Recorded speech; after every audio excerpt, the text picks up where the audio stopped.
Tallinna kesklinn on muutunud ummikute rohkeks. Tihtipeale võib kesklinna läbimine muutuda väga raskeks ülesandeks. Paraku puudub valikuvõimalus. Linnapea selgitas linna valikut teha korraga remonti mitmes kesklinna kohas. Ummikuid tekitavad nii Pronksijõe kui Vanasadama trammiliini ehitus.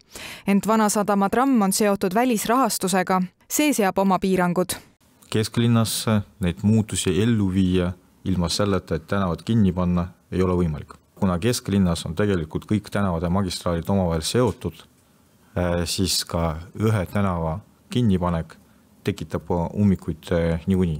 See seis, mis meil praegu on, see kestab veel vähemalt aasta lõpuni. Parem üleme selle valu üle 2 aasta jooksul, kui see venib 3-4 aastat. Teisipäeval lisas ummikutele saba juurde ka filtritee sulgemine. Samuti algasid sel päeval tööd Ahtri tänaval.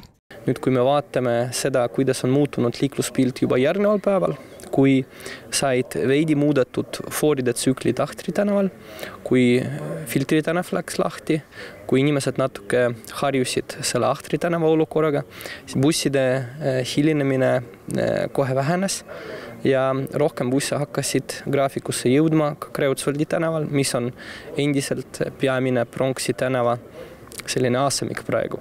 Linnal on veel mure number 66 bussiga, kes peab sõitma just Ahtri tänavalt läbi.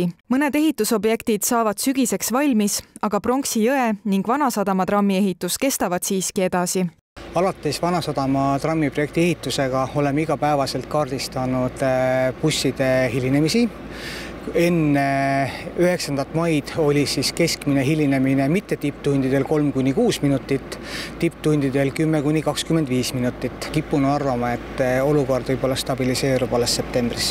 Ilusad ilmad on taas jalgrattureid tänavatele toonud ja eks kesklinna ummikud anna rattaga sõitmise valikule hoogu juurde. Kellaga lühem teekäija võib auto julgesti seisma jätta ja kasutada liiklemiseks oma 2 jalga.